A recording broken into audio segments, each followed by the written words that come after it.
नमस्कार मित्रों, आरोग्य जीवन यात्रा में आप सबका स्वागत है। सबसे पहले तो कड़वा सत्य सुन लेते हैं। जो रोगी नहीं है वही सबसे बड़ा योगी है।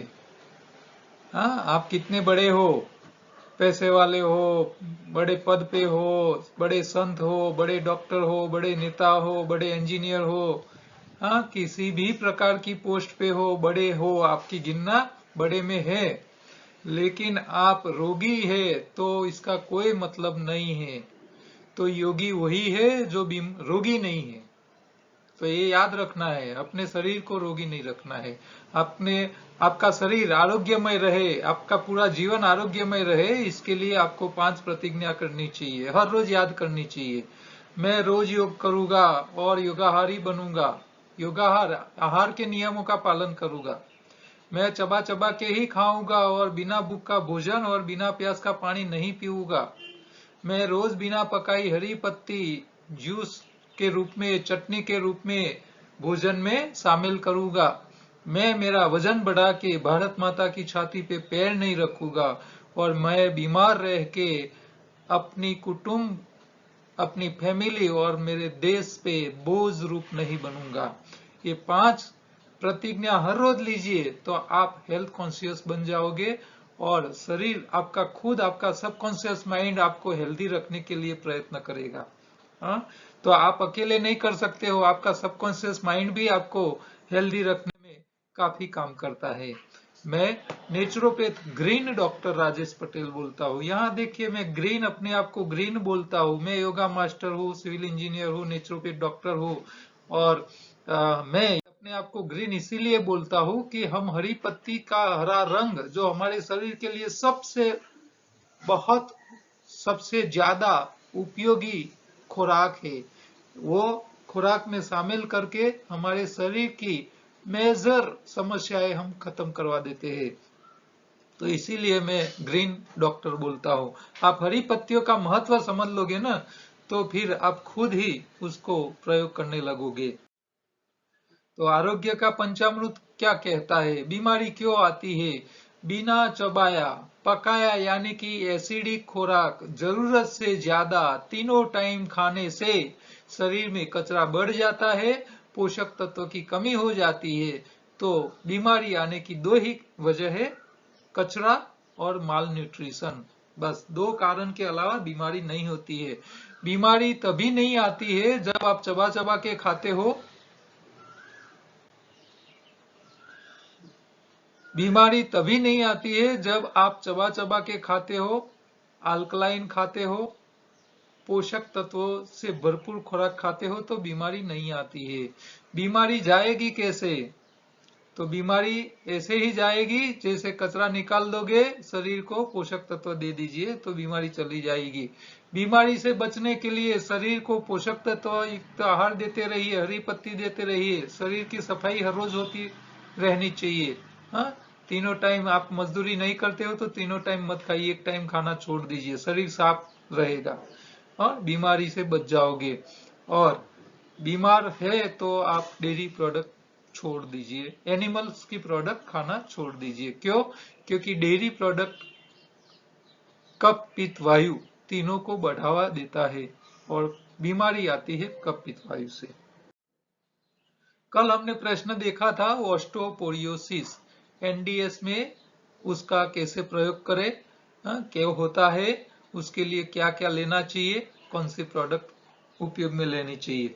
तो ये आपको, आपके फैमिली में किसी को ऑस्टियोपोरोसिस है तो उसको ये वीडियो की लिंक, कल की वीडियो की लिंक भेज दीजिए। आपको भी देखना बाकी है तो दोबारा देख लीजिए। हाँ, इससे काफी जानकारी आपको मिल जाएगी कि ऑस्टियोपोरोसिस क्या है, इससे क्या होता है और आपको क्या करना चाहिए। हाँ, बिना दवाई से आप अपने आप ठीक हो सकते हो। आज का एक सवाल है, बहुत अद्भुत सवाल एक भाई ने पूछा है। वो पूछ रहे कि पीने का पानी कौन सा पीना चाहिए, कब पीना चाहिए, कैसे पीना चाहिए, उसे कैसे ट्रीट करके पीना चाहिए। तो पानी हमारे लिए कितना महत्वपूर्ण है, कितना पीना चाहिए, कौन सा पीना चाहिए, इसके ऊपर उन्होंने राय मांगी है। तो आज मैं आपको बहुत छोटी छोटी बातें जो आपको पता नहीं है उसके ऊपर बात करूंगा। तो शरीर में पानी क्यों चाहिए? तो हमारी शरीर की बॉडी की एवरेज 60 से 65% हमारे शरीर में पानी होता है, लेकिन सब जगह एक ही क्वांटिटी में नहीं होता है, एक ही परसेंट में नहीं होता है, प्रतिशत नहीं होता है, एक ही प्रतिशत। हमारे हर एक ऑर्गेन में पानी का लेवल प्लस माइनस होता है, हाँ, अलग अलग रहता है। जैसे कि ब्रेन है तो ब्रेन के अंदर 73% होता है, हृदय के अंदर 73 के आसपास रहता है, आपके लंग्स में हृदय से ज्यादा होता है, 83% पानी रहता है, किडनीज में 80% के आसपास होता है, मसल में 80% होता है, बोन हड्डियां इसमें कम होता है, सबसे कम हड्डियों में होता है। हाँ, हमारे बाल में भी पानी बहुत कम होता है। तो ये बोन्स के अंदर करीब 30% के आसपास होता है, स्किन के अंदर 64 के आसपास होता है।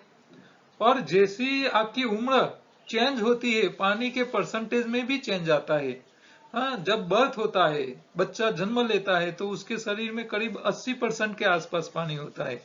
1 साल के बाद 65 हो जाता है, फिर पुख्त वय हो जाती है तो बहनों में 55-60 के आसपास रहता है और पुरुषों में 60-65 के आसपास रहता है। तो ये पानी की जरूरियात शरीर को अलग अलग समय पे अलग अलग स्पेयर पार्ट को ऑर्गेन को अलग अलग होती है। ओवरऑल आप देखो तो 65 के आसपास, 60 और 65 के आसपास हमारे शरीर में पानी का प्रमाण रहता है, इतना रहना चाहिए। और इससे कम होता है तो डिहाइड्रेशन की समस्याएं पैदा होती है। तो हम पानी पीने के लिए कहां कहां से लाते हैं? तो टैप वाटर, हमारे नल में ही पानी आता है। अब नल में पानी आता है घर पे, तो गुजरात वाले को तो ऐसा लगेगा कि ये तो इसमें क्या नवाई की बात है, लेकिन हमारे देश में ऐसे कई गांव है जहां के लोगों को पता ही नहीं है कि पानी घर में नल में आ सकता है। नल में पानी घर में आ सकता है, ऐसा देश में कई ऐसे जगह है, कई ऐसे राज्य है जो पछात है, जहां गांव में पानी सप्लाई की कोई व्यवस्था नहीं है। वो लोग या तो कुओं में से पानी निकालते हैं, हाँ, वेल में से, कुएं में से पानी निकालते हैं, या तो तालाब का पानी पीते हैं, या तो नदी के झरने जहां से निकलते हैं वहां का पानी इस्तेमाल करते हैं। उन लोगों ने टैप वाटर यानी कि नल में पानी आ सकता है ऐसा जीवन में कभी सोचा नहीं है। गुजरात के लोगों को पता ही नहीं है कि दूसरे देश के कई जगह में ऐसी खराब हालत है। हाँ, नरेंद्र मोदी साहब ने हर गांव में घर घर पानी पहुंचाया है, नल में। अब जहां नल का पानी उपलब्ध नहीं हो वहां बिजली घर में हो सके, वो भी 24 घंटे की, वो तो सोच ही नहीं सकते हैं। हाँ? नरेंद्र मोदी ने गुजरात में जो शासन किया है इसमें उन्होंने 2 काम सबसे बड़े किए थे कि गांव गांव घर घर पानी का सप्लाई और हर गांव 24 घंटा बिजली की सप्लाई। मेंटेनेंस के लिए बंद रहे कोई दिन, हफ्ते में 1 आध दिन, वो बात अलग है, लेकिन आपको 24 घंटा गांव में बिजली और पानी। पानी 24 घंटा नहीं है लेकिन हर घर तक नल तो पहुंच पाया है। कई जगह नए घर बन रहे, नई जगह बन रहे तो वहां सप्लाई नहीं हुआ है, ऐसा हो सकता है, लेकिन हाँ। और तीसरा सबसे बड़ा काम किया है उन्होंने, हर गांव तक पक्की सड़क। पक्की, मैं तो पूरे गुजरात के ट्राइबल जंगल विस्तार में भी घुमा हूं, वहां छोटे छोटे जंगल में जो रहने वाले, झोपड़ी में रहने वाले लोगों के गांव तक पक्की सड़क, छोटी सी छोटी मारुति फ्रंटी गाड़ी लेके मैं घुमा हूं। हाँ, तो ये डेवलपमेंट जो है ना, वो नेता की नीतिमत्ता के ऊपर आधार है। हाँ, नेता क्या करना चाहता है, वो पैसा इकट्ठा करना चाहता है या लोगों के लिए काम करना चाहता है, वो उसकी सोच के ऊपर है। आपके वहां ये सगवड़ नहीं है तो आपके आज तक के नेताओं ने क्या किया है आप सोच लीजिए। गुजरात नसीबदार है कि उनको नरेंद्र मोदी जैसे नेता मिल गए। अब तो वो देश लेवल पे है, तो वो जो काम उन्होंने गुजरात में किया है वैसा पूरे देश में करना चाहते हैं। लेकिन उनके भी टांग खींचने वाले आपको मिल जाएंगे। वो तो राजकारण है, पॉलिटिकल की बात मैं यहाँ करना नहीं चाहूंगा, लेकिन जो रियलिटी है उसको स्वीकार करना वो तो हर व्यक्ति की जिम्मेदारी है। गुजरात में भी उनके विरोधी तो है ही, जैसे दिन होता है और वैसे रात ही है। रात है तो दिन का महत्व है, रात नहीं होती ना तो दिन की कोई वैल्यू नहीं होती। तो अच्छे नेताएं भी होते हैं, सामने खराब भी होते ही है। वो कुदरत आमने सामने दोनों को रखता ही है, बैलेंस में ही रखता है। कोई कोई ज्यादा हो जाते हैं, कहीं कम हो जाते हैं, ऐसा नहीं होता है। ये सतयुग की बातें देखो आप, महाभारत और रामायण में, तो वहां भी देव भी थे, दानव भी थे। तो दिन है रात है तो आपको अच्छे बुरे दोनों मिलते ही रहेंगे, ठीक है। लेकिन आपको ढूंढ लेना है कौन अच्छा है कौन बुरा है, ठीक है। यहाँ हम पानी पे बातें कर रहे हैं, तो ये पानी पे जब एक मुझे बात याद आ रही है। एक हमारे भाई साहब है, हमारे गांधीनगर में रहते हैं, वो वाटर सप्लाई में काम करते थे, डिपार्टमेंट में, पानी सप्लाई के डिपार्टमेंट में। तो एक दिन उससे बात हुई कि भी आज थोड़ा बाहर जाना है, थोड़ा तो बात बातों में निकला कि भी आओ बाहर के जो जो गरीब स्टेट है, गरीब राष्ट्र है, अरे गरीब स्टेट है, राज्य, वहां से कई अधिकारी गुजरात में वाटर सप्लाई की व्यवस्था को देखने आने वाले थे। तो उन लोगों के साथ उन्होंने जो बातें की उसमें से एक बात ऐसी आ गई सामने कि जब वो अधिकारी यहाँ गुजरात में ये पानी सप्लाई की व्यवस्था देखने आने वाले थे, तो उन लोगों के घर वालों ने ऐसा बोला कि आप गुजरात क्यों जा रहे हो। अधिकारी जब यहाँ रहे तो पूछेंगे घर वाले कि भी क्यों जा रहे हो। तो उन्होंने बात बताई कि भी गुजरात में हर घर में नल से पानी आता है, तो वो व्यवस्था कैसे वो लोग चलाते हैं वो देखने को जाना है। तो वो जो अधिकारी के घर वाले थे उन्होंने ऐसा स्टेटमेंट दिया है, घर में नल में पानी आ सकता है। ऐसी ऐसी उन्होंने आश्चर्य से बात की कि भी ऐसा ऐसा होता है कि घर में नल में पानी आ जाए, पीने का पानी। तो ये क्योंकि वो उन्होंने सोचा ही नहीं था ऐसा।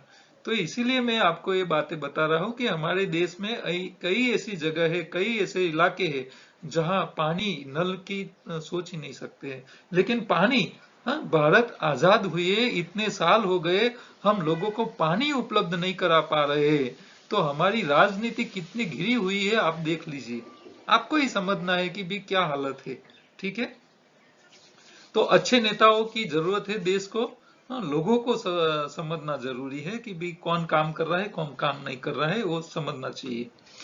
तो यहाँ मैं कोई पॉलिटिकल बेस बनाने नहीं जा रहा हूँ, मैं किसी पार्टी का अच्छा बुरा नहीं बोलने वाला हूँ। हर पार्टी में अच्छे लोग भी है, बुरे लोग भी है। कौन बैठता है उसके ऊपर, लीडरशिप करने के लिए उसके ऊपर डिपेंड, पार्टी की काम उसके ऊपर डिपेंड होता है, ठीक है। तो यहाँ पानी के ऊपर हम बात कर रहे हैं। पानी की उपलब्धता कहाँ होती है, तो हमारे घर में नल में पानी आता है। कई लोग मिनरल्स वाटर के बोतल मंगवा लेते हैं। पैकेज बोतल भी हमको मिल जाते हैं, बोतल में पानी बेच रहा है लोग, बिका हुआ पानी हमको मिल रहा है। नदी और झरने से, स्प्रिंग में से पानी हमको पानी की मिल जाती है, और हिमालय की साइड में तो ग्लेशियर का भी पानी मिल जाता है। कुएं से भी हम पानी पी रहे हैं, तालाब से पानी मिल रहा है, नदियों से पानी मिल रहा है, डिस्टिल वाटर भी बाजार में मिल रहा है। और पानी दो प्रकार के होते हैं, एक हार्ड वाटर होता है और अल्कलाइन वाटर भी होता है। तो ये अलग अलग प्रकार के पानी हमारे लिए पीने के लिए उपलब्ध होता है, जहां जैसा इलाका वैसा हुआ पानी की उपलब्धता होती है। तो पानी मेजोरिटी दो प्रकार के होते हैं, एक होता है हार्ड वाटर, दूसरा होता है सॉफ्ट। यानी हार्ड और दूसरा सॉफ्ट। तो ये नरम पानी होता है, हार्ड वाटर होता है। तो हमारे शरीर को चाहिए सॉफ्ट वाटर, हार्ड वाटर नहीं चाहिए। तो जिसमें हाई टीडीएस होता है, यानी कि दरिया का पानी है, समुद्र के अंदर, महासागर के अंदर जो पानी होता है उसका टीडीएस करीब 10,000 से लेके 20,000 25,000 तक हो जाता है। और ये धरती पे ऐसे भी महासागर है, दरिया समुद्र है वहां इतना पानी हार्ड है कि आप इसके अंदर कूदका लगाओ, अंदर पानी में कूदका लगाओ तो आप अपने आप ऊपर आ जाओगे, आप डूब ही नहीं पाओगे, अपने आप तैरने लगोगे। ऐसे उसको काला समुद्र बोलते हैं। क्यों? क्योंकि वहां आसपास के इलाके में जहां से बारिश का पानी दरिया में आता था, समुद्र में आता था, वो वहां के जो देश थे उन लोगों ने डैम बना दिए, पानी की नदियां का रास्ता रोक दिया, और वो अपनी एग्रीकल्चर और दूसरे प्रोडक्शन के लिए पानी वहां इस्तेमाल करने लगे। और ये जो समुद्र था इसमें पानी आना बंद हो गया, तो समुद्र धीरे धीरे सिकुड़ने लगा और छोटा होते लगा, पानी वेपोरेशन तो होता रहा गर्मी से। तो वो टीडीएस इतने हाई हो चुके हैं कि आप वहां जाके और भुसका लगाओ, पानी में कूद पड़ो तो आप डूबोगे ही नहीं, मरोगे ही नहीं, ऐसा हो गया है। तो ये हाई टीडीएस समुद्र का जो पानी होता है वो पीने लायक नहीं होता है। ठीक है, तो ये बारिश का पानी होता है, नदी का पानी होता है, जमीन के अंदर से आप कुएं से पानी निकालते हो, ट्यूबवेल से पानी निकालते हो, तो वो सब हम पी सकते हैं, समुद्र का पानी नहीं पी सकते हैं। तो ये दो में फर्क क्या होता है? तो ये हार्ड वाटर जो होता है जिसमें ज्यादा टीडीएस होता है, वो जब उबलता है ना तो इसके ऊपर बबल्स नहीं बनते, बबल्स नहीं बनते हैं, और जो सॉफ्ट पानी होता है वो जल्दी वेपोरेट हो जाता है।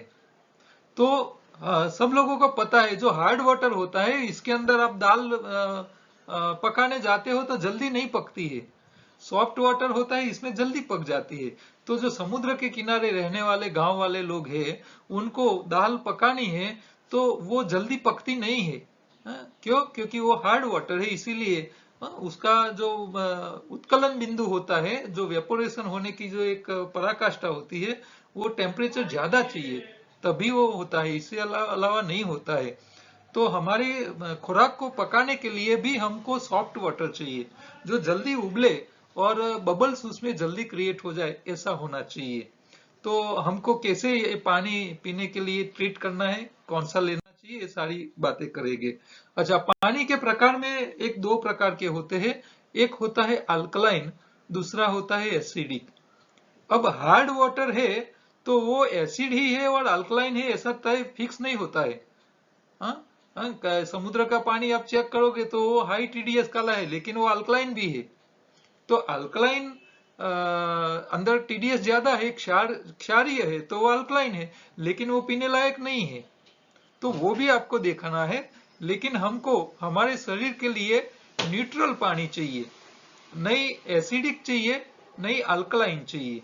हमारे शरीर की पीएच वैल्यू जो है वो 7.5 के आसपास होता है, जिसको नेचुरल बोलते हैं, नेचुरल पीएच, 0 पीएच और 7.5 पीएच। पीएच लेवल 7.5 से कम होता है यानी कि 0 की ओर जाएगा तो एसिडिक होता जाता है, और 7.5 से ऊपर जब 14 तक जाता है तो अल्कलाइन होता जाता है। तो हमारी बॉडी की जो पीएच वैल्यू है वो 7.5 के आसपास है, बॉडी की वैल्यू, नहीं एसिड है नहीं अल्कलाइन है। ठीक है, तो ये दो के बीच में हमारा शरीर का पीएच वैल्यू होता है। तो आपको ज्यादातर पानी अल्कलाइन वाला पीना चाहिए, एसिडिक तो पीना ही नहीं चाहिए। क्यों नहीं पीना चाहिए? इसका कारण यही है कि हम ज्यादातर खुराक जो खाते हैं वो एसिडिक होता है। क्यों? वो पका के खाते हैं, जब खुराक पकता है तो वो एसिड बन जाता है, और जब कच्चा होता है तो वो अल्कलाइन होता है। तो जो लोग पकाया कम खाते हैं, कच्चा ज्यादा खाते हैं, उन लोगों को अल्कलाइन वाटर स्पेशल नहीं चाहिए। यहाँ देखो अल्कलाइन वाटर के प्लांट मिल रहे, घर के अंदर लोग 2-2, 2.5, 3-3 लाख रुपया खर्च करके अल्कलाइन वाटर ले रहे, वाटर फिल्टर ले रहे, तो उसकी कोई जरूरत नहीं है। आप तीनों टाइम पकाया खाते हो तो आपके शरीर की पीएच वैल्यू बैलेंस करने के लिए अल्कलाइन वाटर चाहिए। लेकिन आप आधा से ज्यादा कच्चा खा रहे हो, पकाया खा ही नहीं रहे हो, कम खा रहे हो, तो आपको 2.5-3 लाख का अल्कलाइन मशीन खरीदने की कोई जरूरत नहीं है। आप कच्चा खाइए, हरी पत्तियां खाइए, सब्जी खाइए, फूल का फ्रूट खाइए, सलाद खाइए, तो वो सब अल्कलाइन ही है। तो आपको ये मशीन के पैसे खर्च करने की जरूरत नहीं है। जो लोग ज्यादा पकाया खाते हैं, रेडी फूड खाते हैं, कोल्ड ड्रिंक पीते रहते हैं, पिज्जा बर्गर और सब ऐसे पैकेज फूड खाते हैं, और होटल में जा जाके खाने लग 24 वही खाते रहते, उन लोगों के लिए अल्कलाइन वाटर प्लांट चाहिए। तो ये लिटमस पेपर से आप टेस्ट कर सकते हो। अल्कलाइन जो होता है उसमें 100 से ज्यादा टीडीएस वाला पानी जो होता है वो अल्कलाइन रहता है। आप टीडीएस कम करते जाते हो तो वो पानी एसिडिक होता जाता है। तो कई लोगों के घर में जो आरओ प्लांट लगाए है उसका पानी जो निकालते हो ना 50 टीडीएस का कर लेते हैं। अब 50 टीडीएस वाला तो एसिड ही हो जाता है। तो फिर शरीर में विटामिन B12 से लेके कई प्रकार के मिनरल्स की खामी हो जाती है, हड्डियां सॉफ्ट हो जाती है, तो ऑस्टियोपोरोसिस जैसी बीमारियां भी हो जाती है। तो आपका पानी जो पीने का है वो कम से कम 100 से ऊपर का होना चाहिए और 150 से 300 टीडीएस वाला पानी पीने लायक है। तो वो थोड़ा न्यूट्रल और अल्कलाइन की तरफ का रहेगा, वो शरीर के लिए वही अच्छा है। 100 से कम टीडीएस वाला पानी नहीं पीना चाहिए, ये आपको ध्यान रखना है। ठीक है, ये बारिश का पानी सीधा जो गिरता है वो पीने लायक नहीं होता है, लेकिन वो जमीन पे पड़ता है, पर्वत के ऊपर पड़ता है, पर्वत के ऊपर से जब झरने के रूप में निकलता है पानी, तो पर्वत का जो क्षार होता है उसके अंदर डिजोल्व होता रहता है। फिर आप झरने का पानी या कुएं में जो पानी जमीन में से जो नीचे पानी उतरता है और फिर जमीन के अंदर जो वाटर अंडरग्राउंड वाटर लेवल ऊंचा बनता है, तो वो जो पानी आता है वो टीडीएस मिक्स होके आता है, फिर उसको पीने लायक बनता है। तो ये झरने का पानी, नदी का पानी और कुएं का पानी जो होता है वो पीने लायक है। सीधी बारिश का पानी जो गिरता है वो इतना टीडीएस वाला नहीं होता है, तो वो अकेला सीधा पीना नहीं चाहिए। अब खुराक में पानी की क्वालिटी कहाँ कैसी होती है वो आप देख लीजिए, क्योंकि हमारा शरीर का पीएच वैल्यू 7.5 के आसपास है। ठीक है, अच्छा, तो हम जो खुराक खाए वो ज्यादातर अल्कलाइन बेस वाला खाना चाहिए, एसिडिक खुराक खाना नहीं चाहिए। तो आपका पानी जो है वो 7 पीएच का है। आप केले खा रहे हो, आप मीठे फल खा रहे हो, तो वो सब 8 से ऊपर के पीएच वाले हैं, तो वो अल्कलाइन है। तो आपको हरी पत्तियां से लेके कैरेट है, बीट है, वो सब, हाँ, ब्रोकली है, वो सब, ये जो खुराक है वो जो मीठे फल के साथ वाले जो है ना वो सब अल्कलाइन है। आप खट्टे फल ले गए ना तो वो एसिड है। तो एसिड का काम है सफाई करना। तो हमारे शरीर में खट्टे फल खाना है, क्यों खाना है? ऐसे तो फायदे वाला नहीं है क्योंकि एसिड बढ़ाता है शरीर में, लेकिन एसिड इसीलिए खाना है और नेचुरल एसिड खाना है जो हमारे शरीर में हम जो खुराक खाते हैं इससे बचा हुआ जो कचरा है, पेस्टिसाइड है, टॉक्सिन है, जो कचरे इकट्ठा हो चुके हैं बॉडी में, चर्बी जो इकट्ठा हो चुकी है शरीर में, जो ज्यादा चर्बी खाते हैं, फैट, तो वो सब कचरे को तोड़ के बाहर निकालने के लिए हमको ऐसे खट्टे फल खाते रहना है। हाँ, खट्टे फल ऐसे एसिड है, लेकिन उसको खाना जरूरी है क्योंकि वो ही शरीर में जाएगा खुराक, क्योंकि वो खुराक है। हम शरीर की अंदर की सफाई के लिए एसिड तो पी नहीं सकते, एसिड पियोगे तो सारा जल जाएगा, तो एसिड नहीं पी सकते हैं। तो इसकी जगह शरीर को नुकसान न करे, शरीर में इकट्ठा हुआ कचरा निकलता जाए, इसके लिए हमको खट्टे फल खाते रहने चाहिए। लेकिन आप चाय पियोगे, कॉफी बना के पियोगे, बर्गर पियोगे, पिज्जा खाओगे, पकाया खुराक खाओगे, कोल्ड ड्रिंक पियोगे, हाँ, बाजारू कोल्ड ड्रिंक जो मिलते हैं वो सब पियोगे, बॉटल कोल्ड ड्रिंक जो मिलते हैं ठंडे, तो ये सब वो तो एसिड ही है। तो वो सब तो टॉयलेट क्लीनर जैसा काम करते हैं। हाँ, आप टॉयलेट के अंदर वो पेप्सी की या कोका कोला की वो जो कार्बो कार्बो कार्बो कार्बन डाइऑक्साइड वाला जो बॉटल पैक किया हुआ बॉटल होते हैं जो कोल्ड ड्रिंक के, वो आप डाल दो, उसमें से जाग रहेगा और सारी आपकी टॉयलेट को क्लीन करके दे देगा। तो ये टॉयलेट क्लीनर के लिए उपयोग करो चलेगा, लेकिन शरीर की सफाई करने के लिए उसको मत यूज करो। हाँ, वो लोग आपको देते हैं, शुगर के साथ आता है, फुल्ली शुगर होती है और ऐसे एसिड वाला ही होता है, आपके शरीर में वो बहुत नुकसान करता है। तो बॉटल कोल्ड ड्रिंक मत पीजिए। ठीक है, प्रिजर्वेटिव वाले भी नहीं पीने चाहिए। तो ये भी सारे एसिडिक ही चीजें होती है। तो हमको खाना क्या चाहिए? तो अल्कलाइन खुराक खाना चाहिए, नेचुरल खाइए, पकाओ मत। जैसे जैसे पक जाता है, गर्म होता है, तो एसिड बनता है। आपको सिंपल सा एग्जांपल दे दूं, मूंगफली का दाना, जब मूंगफली कच्ची होती है जमीन के अंदर तो वो सबसे ज्यादा अल्कलाइन है। अच्छा, मूंगफली जब जमीन से हम बाहर निकालते हैं तो सूखता है। अच्छा, वो दाने सूखने लगते हैं, फिर वो जैसे जैसे सूखते जाते हैं और समय आगे आगे बढ़ता रहता है, ऐसे वो एसिड होता जाता है। तो ड्राई फ्रूट्स, सूखे हुए अनाज के दाने, वो सब एसिड है। तो वो अकेले आप खाओगे तो वो एसिडिक है, और उसको हम पका के खाते हैं तो और एसिडिक होता जाता है।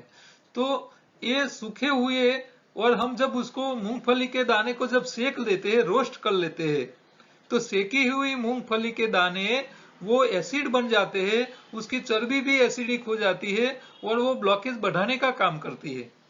लेकिन वही मूंगफली के दाने आप पानी में भिगो के रखिए, वो स्प्राउट होने लगेंगे, फूलेंगे, बड़े बनेंगे, तो वो वनस्पति में कन्वर्ट होने लगते हैं। वो फिर बीज नहीं रहता है। तो जब बीज नहीं रहता है, वनस्पति में कन्वर्ट, स्प्राउट होने लगता है, तो वो एसिड में से अल्कलाइन बन जाता है। तो फिर आपको वो भिगोए मूंगफली के दाने खाओगे, भिगोई हुई बादाम खाओगे, तो वो अल्कलाइन हो जाता है और शरीर के लिए वो काम का है और ब्लॉकेज को कम करने का काम करता है।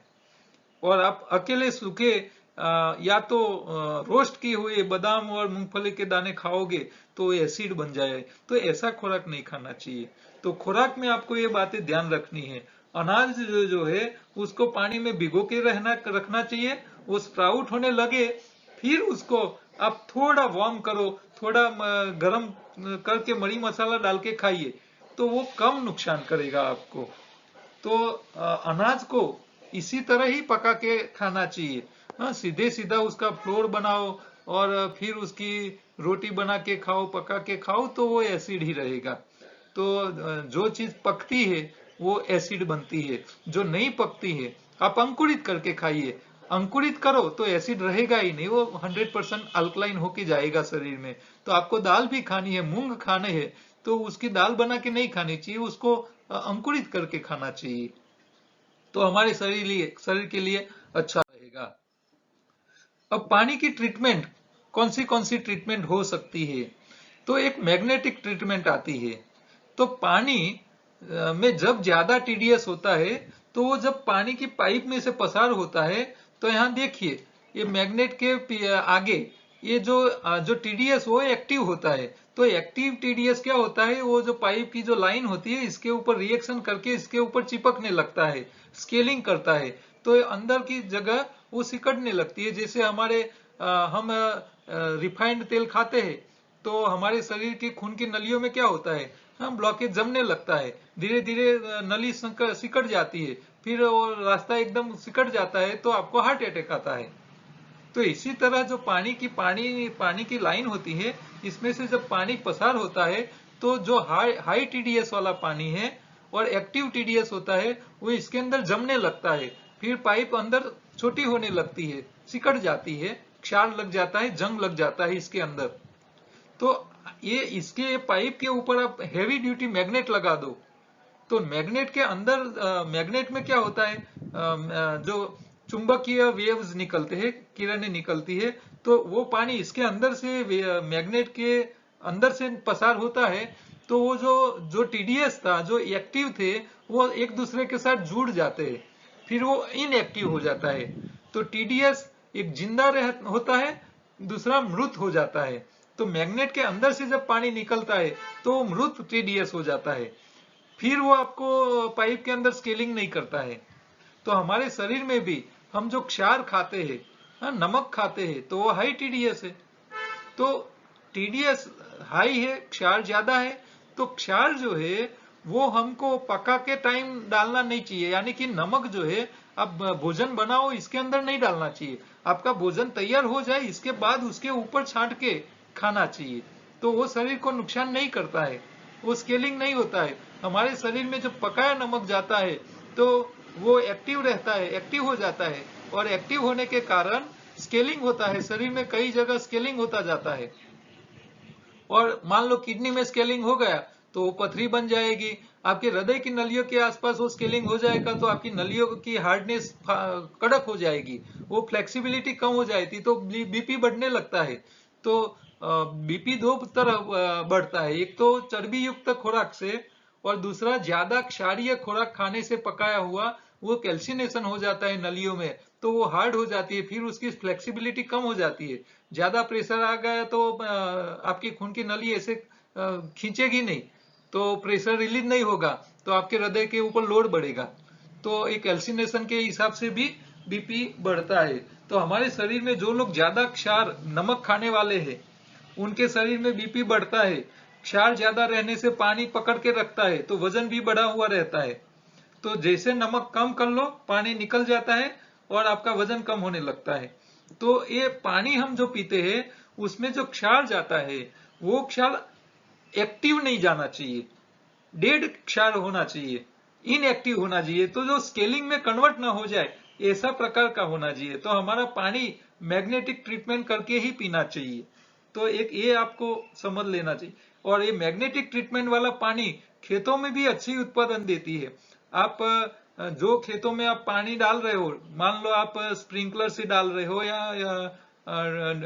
ड्रॉप पद्धति से डाल रहे हो, टपक पद्धति से आप डाल रहे हो, तो ये ड्रिप इरिगेशन आप करते हो तो जिनका पानी ज्यादा क्षार वाला है तो वो क्षार वाला पानी जब आगे पानी में पाइप में जाता है और ड्रिपर से जब टपक टपक करके पौधे को पानी मिलता है तो ये एक्टिव क्षार होता है, वो ड्रिपर को जाम कर लेता है।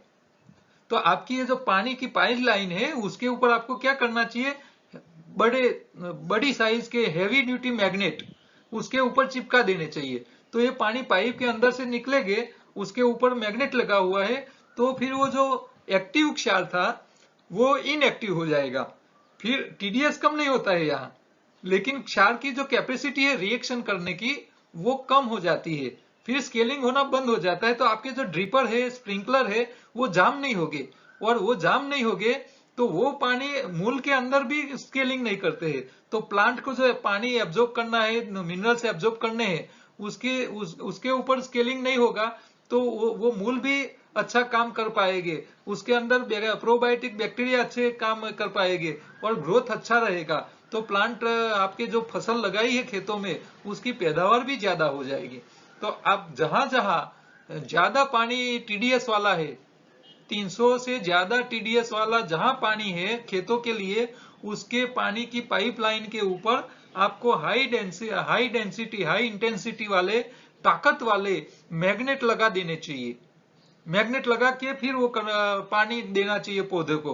तो वहां हम पौधे की पैदावार भी बढ़ेगी, फसल भी ज्यादा मिलेगी, जमीन अच्छी रहेगी, और आपकी जो सारी सप्लाई सिस्टम है ड्रिप इरिगेशन की वो ड्रिपर और स्प्रिंकलर सब जाम नहीं हो जाएगी। तो ये पद्धति खेतों के लिए भी काम की है और हमारे पीने के पानी के लिए भी इतनी ही जरूरी है।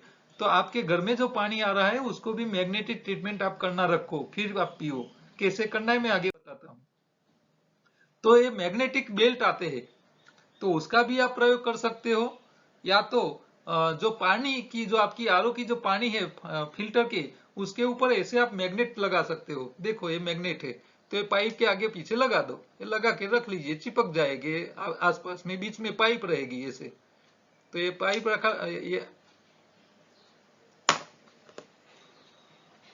ये पाइप है, तो ये पाइप के आसपास ऐसे चिपका दो ऐसे, ठीक है। तो ये मैग्नेट, छोटे छोटे मैग्नेट आप पाइप के ऊपर लगा के रखो, तो ये पानी अंदर से निकलेगा। तो जो क्षार जो है ऐसे, जो बाजार में ऐसे बच्चों को खेलने के लिए मिलते हैं ऐसे, ये चिपक रहते हैं, बच्चे ऐसे खेलने के लिए दो ऐसे अलग करके हवा में उछालते हैं, तो ये हवा में उछलते हो तो दोनों चिपक जाते हैं और आवाज करते नीचे आते हैं। तो ये चाइनीज मैग्नेट भी आते हैं, तो इसका भी आप प्रयोग कर सकते हो पाइप के ऊपर लगाने के। तो आपको आपका जो आरओ का है ट्रीटमेंट है या फिल्टर है, तो उसकी पाइप के ऊपर, तो सबसे पहले फिल्टर के अंदर जो पानी की पाइप जा रही है उसके ऊपर पहले तो आप ऐसे मैग्नेट लगा दीजिए, दो आसपास में दो ऐसे लगा के रख लीजिए। तो वो पानी जो जाएगा फिल्टर में या आरओ प्लांट में, तो वहां क्या होगा कि फिल्टर जाम नहीं होगे, आरओ का फिल्टर ज्यादा चलेगे, तो और जो पानी बाहर निकलेगा वो बढ़िया क्वालिटी का निकलेगा, और जो पानी जो है वो ट्रीटेड पानी हो जाएगा। स्ट्रक्चर्ड वाटर उसको बोलते हैं, स्ट्रक्चर्ड वाटर बोलते हैं, मैग्नेटिक ट्रीटमेंट किया हुआ पानी को स्ट्रक्चर्ड वाटर बोलते हैं। तो आपको आरओ के या तो फिल्टर प्लांट के अंदर जाने से पहले ही उसको स्ट्रक्चर करके भेजो। फिर आरओ प्लांट में से या फिल्टर में से जब पानी बाहर निकले, वो पानी को आप दोबारा ऐसे कॉपर वाली बोतल में भर के रखो, या तो पोट आते ही है बड़े साइज के, तो आप वो भर में रखो। फिर वो पानी कॉपर के जो बोतल में या तो पोट में रखा हुआ पानी जो है उसको फिर आप मिट्टी के बर्तन में भरिए। तो मटकी के अंदर कॉपर वाला पानी भरना चाहिए। तो 24 घंटा कॉपर वाले पानी में रखो, फिर आप मटके में रखो, फिर मटके का पानी आप पियो। तो इस तरह आपकी पानी जो पीने वाला पानी है वो सारा ट्रीटमेंट होके आएगा। अब आरओ और फिल्टर दोनों में से कौन सा लगाना चाहिए वो भी आप देख लो, क्योंकि हर व्यक्ति के जगह वहां आरओ की जरूरत नहीं है।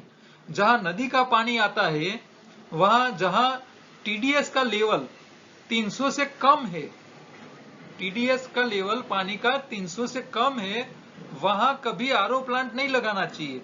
आरओ प्लांट घर में तभी लगाना चाहिए कि आपका पानी का लेवल 300 400 से लेके ऊपर है, 500 700 1000 टीडीएस वाला पानी है, वही लोग आरओ प्लांट लगाए। आपको पहले अपना पानी का टीडीएस चेक कर लेना चाहिए, ज्यादा है तभी आरओ प्लांट लो, बाकी कोई जरूरत ही नहीं है। और जहां 300 से कम है, 400 से कम है, वहां फिल्टर ट्रीटमेंट के लिए लगाना चाहिए। फिल्टर, सिंपल फिल्टर, सादे, ठीक है। अब फिल्टर में अल्ट्रा फाइन कार्ट्रिज आती है, अल्ट्रा फाइन, तो वो ऐसे कार्ट्रिज होते हैं वो बैक्टीरिया को भी निकाल देते हैं। तो ये फिल्टर वाला आप ले सकते हो। कई फिल्टर और कई आरओ के साथ यूवी रेज वाले दूसरे कार्ट्रिज भी आती है, अल्ट्रा वाइट रेडिएशन वाले। तो यूवी रेज मेरे हिसाब से अल्ट्रा फाइन कार्ट्रिज लगाओ तो यूवी रेज की जरूरत नहीं है, क्योंकि यूवी का काम क्या है, पानी में जो बैक्टीरिया है उसको मारने का, ठीक है। तो आप यूवी में से पसार करते हो तो पानी के बैक्टीरिया तो मरते हैं, लेकिन अल्ट्रावायलेट किरण जो है वो उसकी कोई साइड इफेक्ट पानी में रह जाती है, तो वो भविष्य में नुकसान कर सकते हैं, ठीक है। तो इससे अच्छा है कि बैक्टीरिया को ही निकाल दे, ऐसी कार्ट्रिज लगा दो।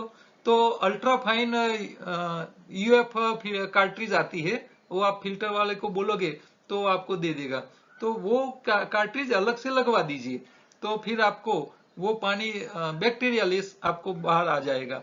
तो आपके आरओ या फिल्टर से जाने से पहले मैग्नेट लगाओ, तो फिल्टर और आरओ की लाइफ लंबी हो जाएगी, बार बार फिल्टर ज्यादा जल्दी बदलने नहीं पड़ेंगे। वो जो पानी निकल जाए उसको आप कॉपर के मटके में भर के रखो, कॉपर के बोतल में भर के रखो, फिर वो पानी आप मिट्टी के बर्तन यानी कि मिट्टी के मटके में भर के रखो, और फिर वो पानी आप पीने में रखो। आप कभी वो पानी फ्रिज में मत रखिए, फ्रिज में रखा हुआ पानी कभी नहीं पीना चाहिए, ठीक है।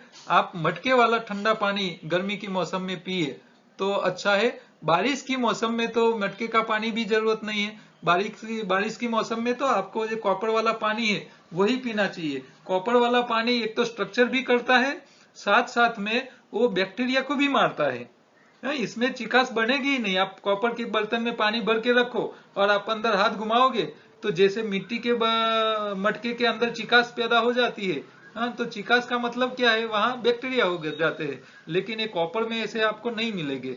तो हमारे पुराने जमाने में जो कॉपर के बर्तन में पानी भर के रखने की जो व्यवस्था थी, परंपरा थी, वो अच्छी थी, ठीक है। लेकिन ये कॉपर के अंदर इतना जंग नहीं लग जाना चाहिए कि वो पानी को स्ट्रक्चर नहीं करे।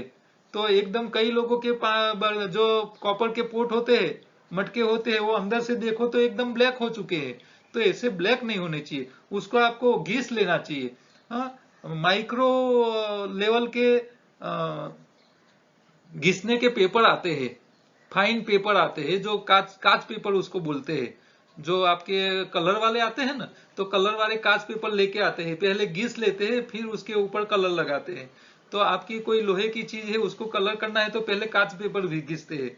तो ये जो काच पेपर होते हैं इसमें एमरी पेपर आते हैं, करीब 100 नंबर से ज्यादा वाले जो होते हैं, 100, 150, 200, 300 नंबर वाले जो कांच पेपर होते हैं, वो उससे आपको क्या करना चाहिए, वो बर्तन के अंदर घिस के उसका जो कॉपर का कलर है वो दिखना चाहिए, कॉपर के कलर दिखना चाहिए। वो जंग लग के एकदम काला हो चुका है या तो एकदम ग्रीन कलर का हो चुका है, तो ऐसे मटके के अंदर पानी, कॉपर के मटके में पानी रखने का कोई मतलब नहीं है। ठीक है, तो ये भी आपको ध्यान रखना है, नहीं तो वो इतना स्ट्रक्चर नहीं करेगा पानी को और उसको बैक्टीरिया फ्री नहीं कर पाएगा। तो ये कॉपर वाला तो पानी इस तरह आपको ट्रीट करके पीना चाहिए। तो यहाँ हमने पानी के ऊपर मैग्नेट ट्रीटमेंट देखी, टीडीएस देख लिया, आरओ देख लिया, फिल्टर किसको लगाना देख लिया, यूवी लगाना चाहिए नहीं लगाना चाहिए वो देख लिया, और पीएच वैल्यू की बातें हमने देख ली, और खुराक में पीएच वैल्यू पानी का कैसा काम करता है सारा आपको बता दिया मैंने। तो ये आपको मेरी बातें अच्छी लगी है तो आप अपने ग्रुप में उसको शेयर करना मत भूलना। और समझने की बात में, पत्नी मायके गई तो टिफिन मंगवा के खाया तो मनपसंद खाना मिल गया।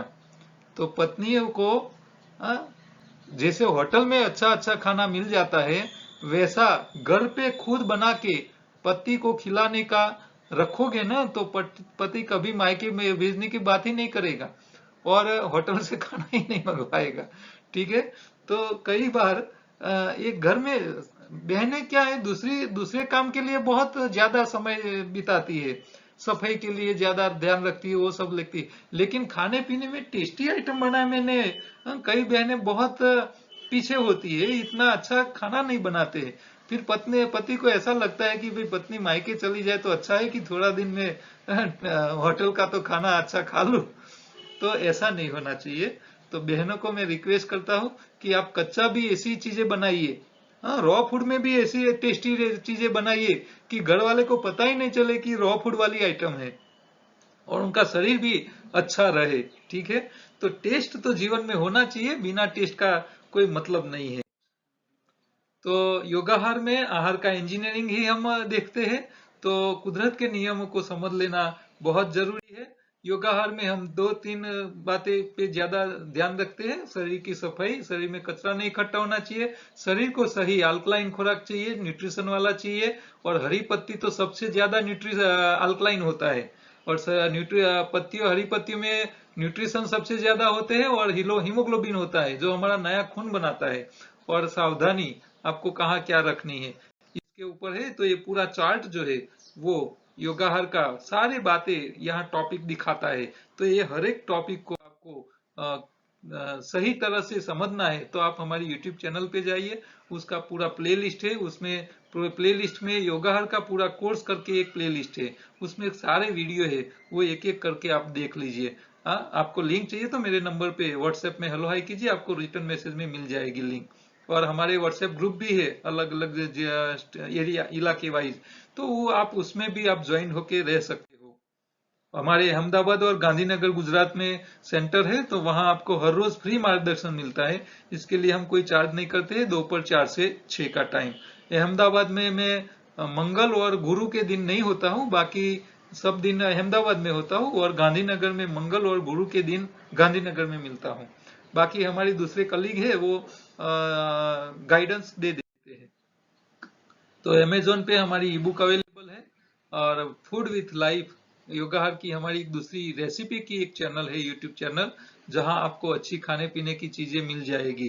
तो आप ये भी देखते रहिए, तो आपको टेस्टी आइटम रॉ फूड में मिल जाएगी। और एक टाइम पकाए वाली आइटम में भी, एक टाइम खाना है पकाया तो उसके लिए भी आपको आइटम्स वहां से आपको मिल जाएगी। और ये छोटा सा मैसेज, आप कहीं कुछ प्रिंट करवाते हैं तो करवाइए। और मेरी बातें आपको अच्छी लगती है तो खास करके आपके ग्रुप में, सोशल मीडिया में, व्हाट्सएप में, फेसबुक में उसको शेयर किया करो, तो लोगों को अच्छी बातें का पता चल जाएगा, सही बातें का, तो अपनी हेल्थ अच्छी रख पाएंगे। तो बीमारी आने से पहले बीमारी नहीं हो, वो सबसे बड़ी बात है। इसीलिए मैं बार बार बोलता हूँ, जो बीमार नहीं है, जो रोगी नहीं है, वही सबसे बड़ा योगी है। हाँ, जो रोगी नहीं है वही योगी है।